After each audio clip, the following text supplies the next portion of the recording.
to conclude the break-in procedure, we have to have a little bit of fun.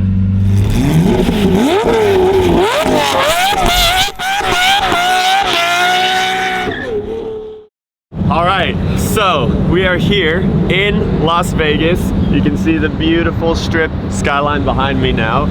And we have transport with the trailer with the Murcielago straight from EAG at Austin, Texas. They have brought it here, and I'm about to embark on my first drive with this car.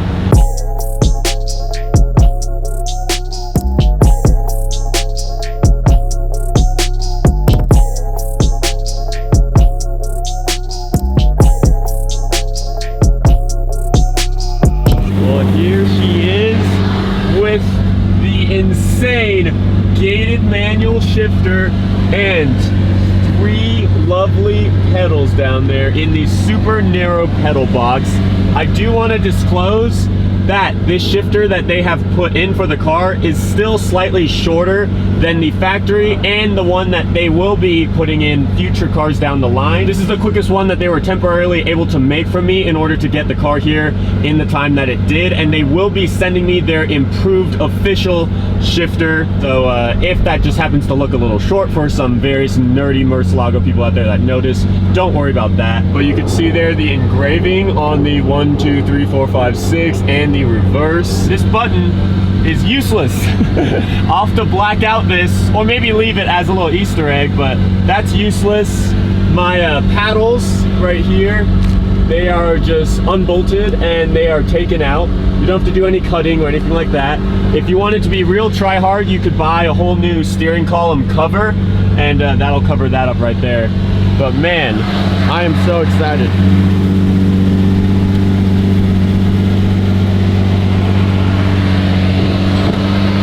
I'll move the seat as far back as possible. Oh, that's so weird. It's got good pressure though. It's fairly stiff.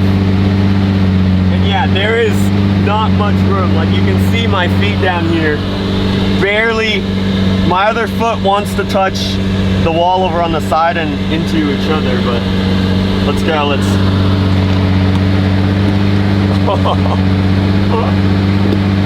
That's crazy. So reverses, you just, oh, push it down, okay. Gotcha. See, that's funny, I never even knew that. I wouldn't have even known to put a Murcielago in reverse. I was like pressing extra hard to the left. I'm like, why is it not doing that? But yeah, so if anyone cared to know, so the numbers, the shift numbers on the dash, those just don't appear. Right. Gotcha. So, I do have a confession to make. Now, I'm a big manual guy. If you guys didn't know, Camaro's manual, S2000 manual, Carrera has manual, but I have never driven in my life a gated manual car. Those of you who really watch all the content might have seen me in what looked like a gated manual Murcielago back at Car Week. Oh my God, that car was actually an LS swapped manual, where the manual was out of a Audi transmission, and it looked like it had a, you know, gated shifter, but there wasn't actually gates here and it just wasn't gated. So this is my true first experience with this, and I mean, some could say that's really ignorant to just go head heels and do a whole swap without ever truly experiencing what it's like, but I think that there's no way that this cannot be better than, you know, what I've experienced in the past. I've gotten to enjoy this car with paddles for a year, and it's great, but manual, no matter what form it'll be to me, is gonna be better.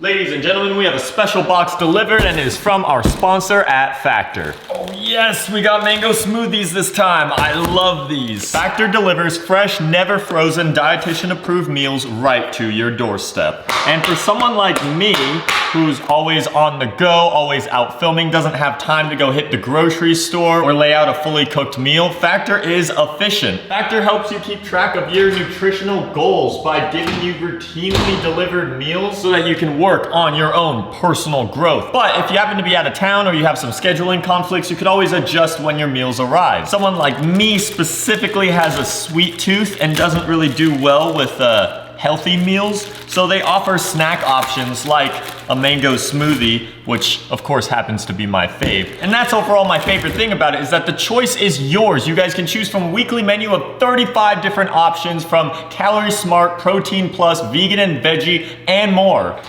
So as I'm about to indulge in my lovely efficient dinner, you guys should go click the link in the description and use my code 50JackUltra to get 50% off plus free shipping on your first factor box. That is code 50JackUltra for 50% off plus free shipping on your first box. Woo! That is good. I don't know how sensitive the throttle is. I don't know how sensitive a lot of things are. There we go. We are moving. We are moving. Holy crap. I'm so used to the E gear that when you sit like with first gear in at like a stop or whatever, that the car will just automatically put itself back into neutral because it's trying to save the clutch wear. What is the stick gonna do? Just freaking doing back into neutral? Oh my god, this is so wild. So there are actually two conversions that happened while my car was in Texas. Obviously you have the manual conversion, but the other one is the rear-wheel drive conversion. And immediately I can notice the effects of that, being that my steering is so much lighter. And I love that. Like, it's still, you know, this car is never gonna be fully, you know, electronic steering of that nature. So you still feel very connected to the road, but the all-wheel drive steering in these, it just makes it so heavy that you're like literally manhandling this car around parking lots. Already that's an improvement, but we'll feel the rear-wheel drive as we continue on.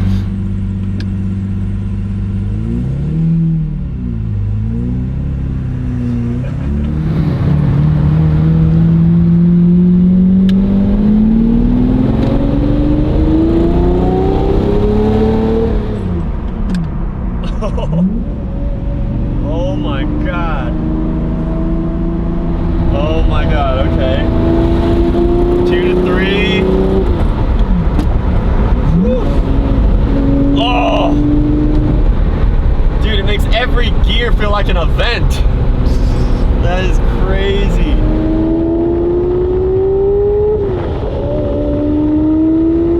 The first positives are obviously the satisfaction of going through these gears. The first negatives are really the pedal box for a guy that's as tall as I am. Being 6'2", it's just like you have to really now contort your legs around the wheel and fit them in there. In the past, my leg could sit a lot further over here on the dead pedal because it never had to worry about then being so ready to then go on the clutch.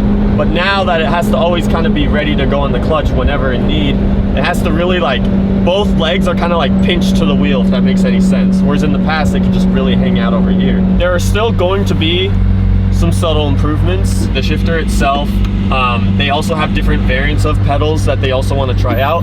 And then they were also just now talking about possibly reducing the amount of dead pedal that's over there on the left so that you can have a little more leg room. But for now, I'm just going to enjoy my first ever gated Murcielago experience.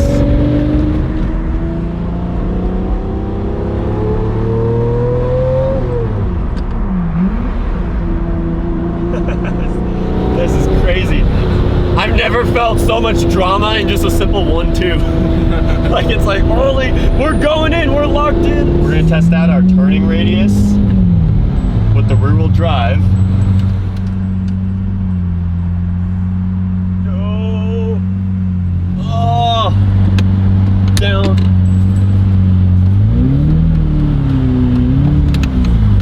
Almost. Almost.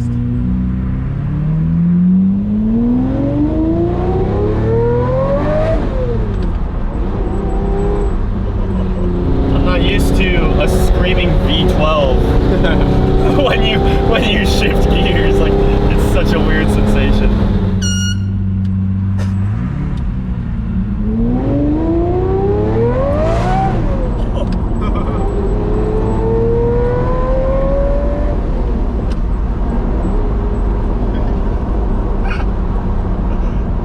Spun a little there at first. It takes them spinning. That was sick, dude. What the hell?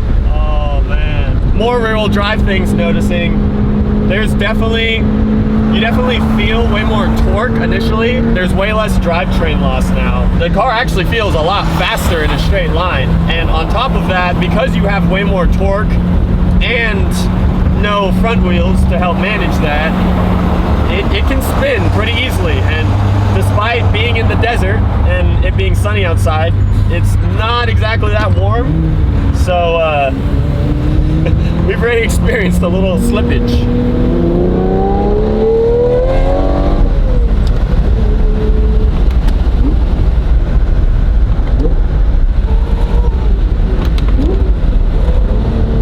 Oh yeah, we're getting the hang of it now.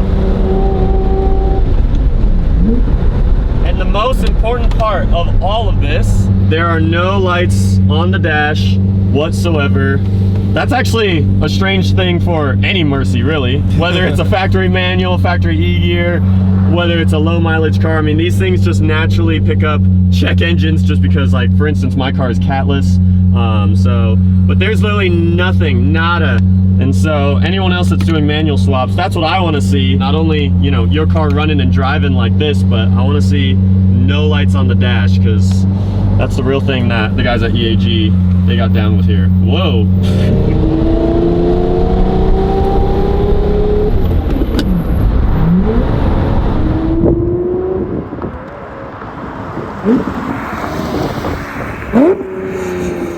To conclude the break-in procedure, we have to have a little bit of fun.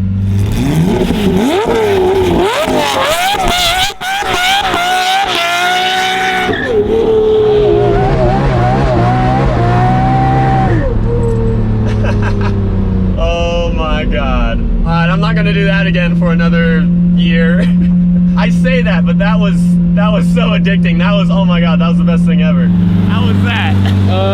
I got a face full of exhaust and stuff, but it sounded glorious. Oh my God. So, she in fact works. We fully tested the rear-wheel drive just now, so that works. And yeah, the manual works with a significant beating on it. We were able to get up through most of the gears, actually get on it really hard. No lights on the dash. My two biggest negatives I noticed on my drive, just the pedal box. And yeah, I don't know how big the dead pedal is right over here on the factory cars. If there is a little more room there, then that might be why in my specific scenario it's really difficult, or it's just the same and this is just, you know, what it's like driving a manual Murci and I have to adjust and get used to it.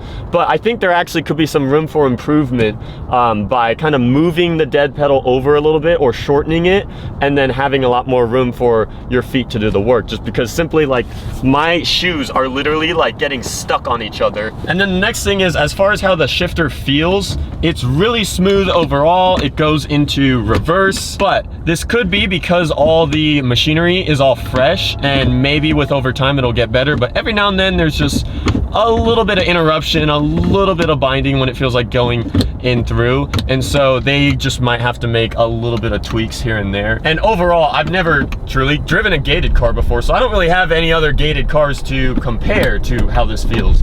But yeah, the more you get used to it, so like for fifth, you have to really go right, then up. If you try and just like kind of diagonally go, it's not gonna want to like that. And I think a lot of that is honestly how a gated car is. You have to really be precise with your maneuvers.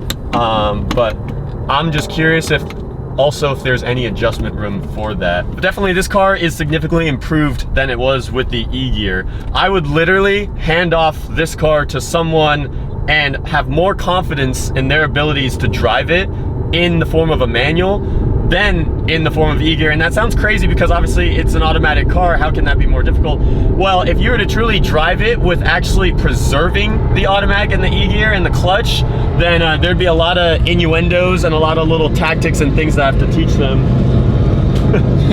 We got the Union Pacific 5919 coming by interrupting us.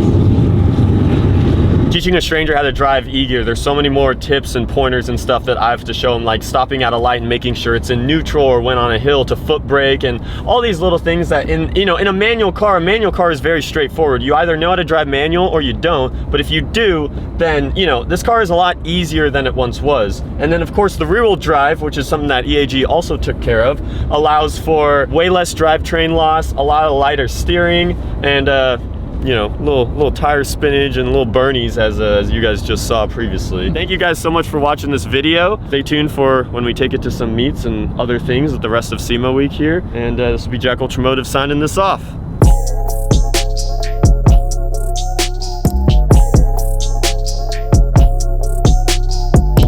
That's crazy, we spun in that one though. That sounded awesome. I know.